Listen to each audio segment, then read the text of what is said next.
cuestión es que nosotros seleccionamos herbolaria mexicana tradicional porque es uno de los temas más nuevos que se han metido en la Escuela Nacional Preparatoria. Y lo importante es cómo se hacen los usos de estas plantas medicinales. Y los participantes somos, para que Pati no se sienta ofendida, la voy a mencionar primero: Carmen Patricia Rodríguez Pérez y la Claudia Morales Cortés, su servidor Alejandro Martínez Pérez, Darío Ibarra Reynoso y Víctor Manuel Cofe Ramírez. Ahora, la cuestión es que este tema está ubicado en temas selectos de biología, ya son los niños que van para el área, y está en la unidad 3, conocer la biodiversidad para proteger nuestro ambiente. El tema específico es el 3.4, trascendencia cultural y tradicional de la biodiversidad en México. Ahora bien, nosotros, la que sigue, Clau, por favor. Ok, nosotros tenemos un problema muy grave en México en función de cómo se han manejado las plantas medicinales.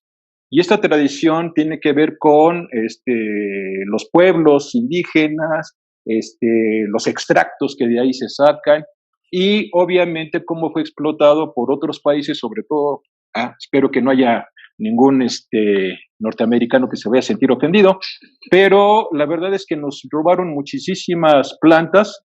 Entre ellas me molesta, por ejemplo, que ahorita tenemos problemas con el maíz, con el frijol amarillo, las euforbias estas, las nochebuenas, las patentaron. Entonces, todo este tipo de situaciones ha traído que si tú vas a los pueblos, te vas a encontrar con una serie de situaciones muy graves. Las personas que se encargan de cultivar, de tener todo el conocimiento acerca de las plantas, ya son muy reacios, ya no te dan casi absolutamente nada, precisamente porque los han explotado y los han engañado y a través del tiempo pues se han vuelto así, ¿no? Ahora, ¿cuál es la relevancia de este tema? Por un lado, a nosotros nos interesó mucho que las plantas medicinales tienen obviamente una gran riqueza cultural, pero por otro lado también tienen una gran riqueza científica, ¿no? A partir de su estudio y de analizarlas, es que podemos realizar ciertas cuestiones ecológicas, ver su distribución. Claro, muchas de estas plantas, muchísimas, han sido importadas y se cultivan aquí en México muy bien, como es nuestro caso, que es el árnica. El árnica se empezaba a cultivar en la Europa central y la Europa del Este, y luego se la trajeron para acá y aquí se cultiva muy bien en el sureste mexicano. Clau.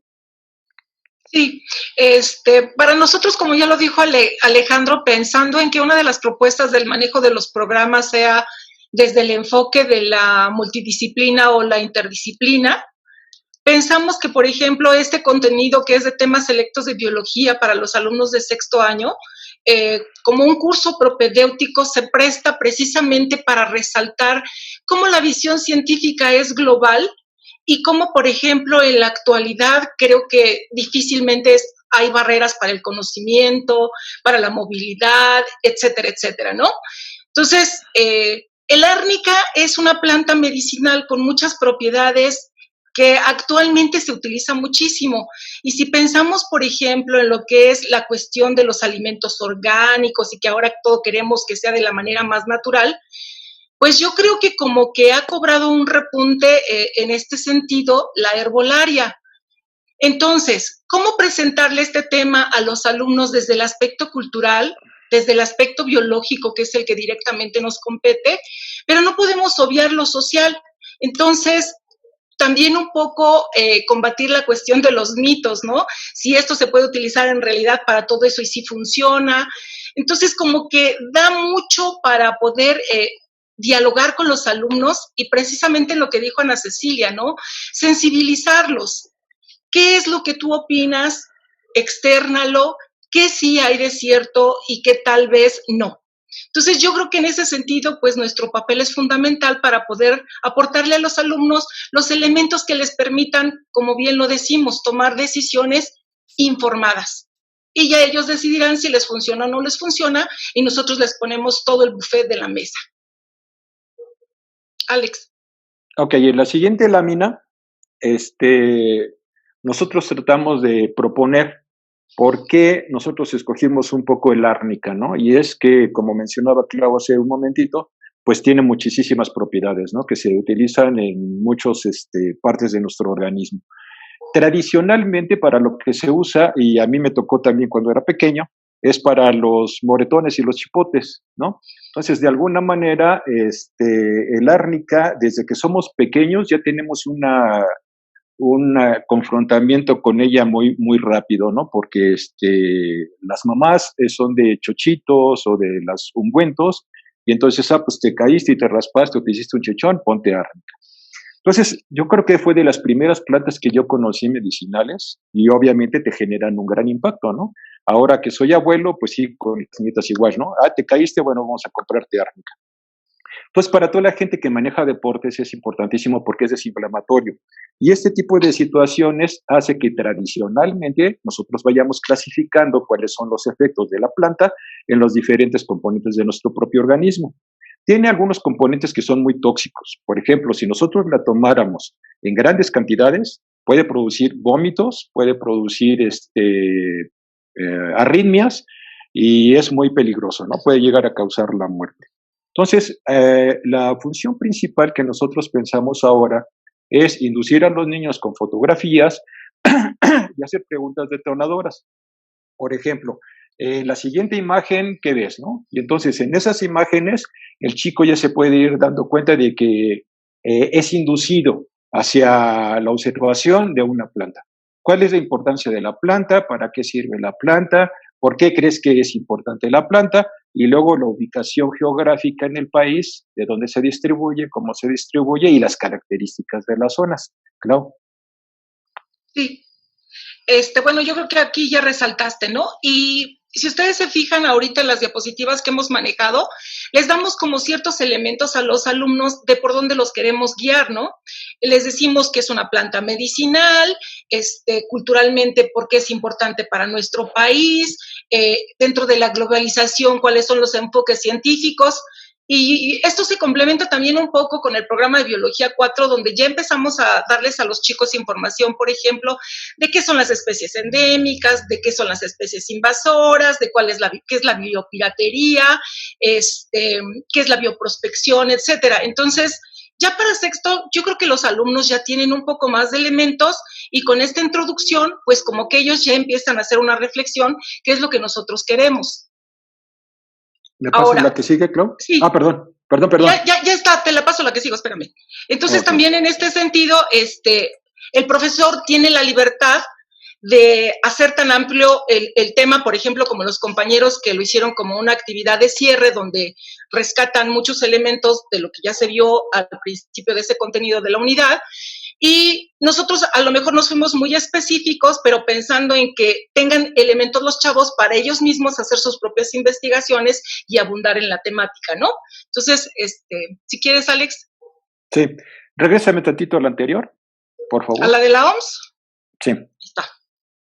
Bueno, bajo el contexto de la definición formal de la OMS, dice cualquier especie vegetal que contiene ciertas sustancias que pueden ser empleadas para propósitos terapéuticos o pueden servir como precursores para la síntesis de nuevos fármacos.